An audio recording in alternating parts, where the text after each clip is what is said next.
Rao IAS coaching के CEO गिरफ्तार, मृतक छात्रों के परिवारों को 50 लाख रुपए मुआवजे की पेशकश घोषणा के बाद में प्रभावित छात्र और परिजनों को राहत।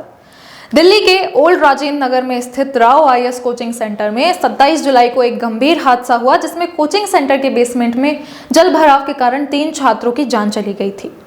जिसके लिए जिम्मेदार राव कोचिंग के सीईओ समेत 5 लोगों को गिरफ्तार किया गया था। अब इस घटना के बाद मृतक छात्रों के परिवारों के लिए राव आईएएस कोचिंग सेंटर ने 50 लाख रुपए मुआवजे की पेशकश की है।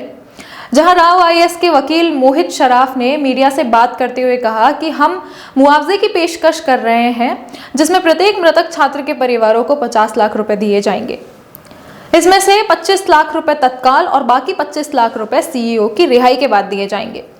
हम यह भी सुनिश्चित करेंगे कि बाकी राशि का भुगतान 6 महीने के भीतर किया जाएगा। वकील शराफ ने कहा कि ये कदम परिवारों की विभिन्न उम्मीदों को ध्यान में रखते हुए उठाया गया है। इसके बाद राव कोचिंग द्वारा मुआवजे की इस पेशकश से परिवारों और अन्य प्रभावित लोगों में कुछ राहत की उम्मीदें हैं। हालांकि हादसे के बाद की कानूनी प्रतिक्रियाओं पर सभी की नजरें अभी टिकी हुई हैं। इस बीच राव आईएएस कोचिंग द्वारा की गई इस पेशकश को लेकर बहुत से कमेंट्स आ रहे हैं, जिसमें कुछ लोग मुआवजे की जरूरत को समझ रहे हैं, जबकि कुछ इसको लेकर कह रहे हैं कि क्या ये राशि वास्तव में परिवारों के दुखों को समेट पाएगी। अब इस बात को लेकर विभिन्न संस्थानों ने मृतक विद्यार्थियों के परिवारों को मुआवजा देने की बात करते हुए कैसे न कैसे उनके दुखों को कम करने का सोचा है, जिसमें वाजीराव और रवि कोचिंग सेंटर ने तीनों बच्चों की मौत पर गहरा दुख और सहानुभूति व्यक्त करते हुए उनके परिवारों को 10 लाख रुपए का वित्तीय योगदान देने की बात कही है। इसके अलावा आईएएस प्रीलिम्स और मेंस की तैयारी कर रहे 2024-25 के बैच के बच्चों को अपनी संस्थान में पढ़ाने का आश्वासन भी दिया है।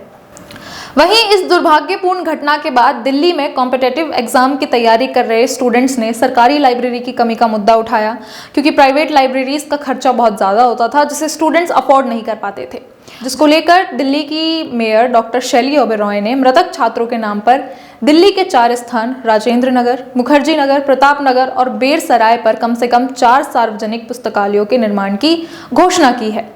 वहीं आईएएस कोचिंग इंस्टीट्यूट के कोचिंग हेड पूर्व सिविल सेवक विकास दिव्य कीर्ति ने भी मृतक बच्चों के परिवारों की सहायता करने की सोची और दुख जताते हुए ये समय निश्चित तौर पर चारों बच्चों के परिवारों के लिए अत्यंत कठिन है कहा, पर हम उनके साथ खड़े हैं और अच्छे से जानते हैं कि कोई भी राशि बच्चों के न रहने के दुख को नहीं मिटा सकती। फिर भी इस दुख की घड़ी में अपनी साझेदारी व्यक्त करने के साथ एक विनम्र प्रयास के रूप में दृष्टि आईएएस ने चारों शोक संतप्त परिवारों को 10 लाख की आर्थिक सहायता उपलब्ध करवाने का निर्णय लिया है।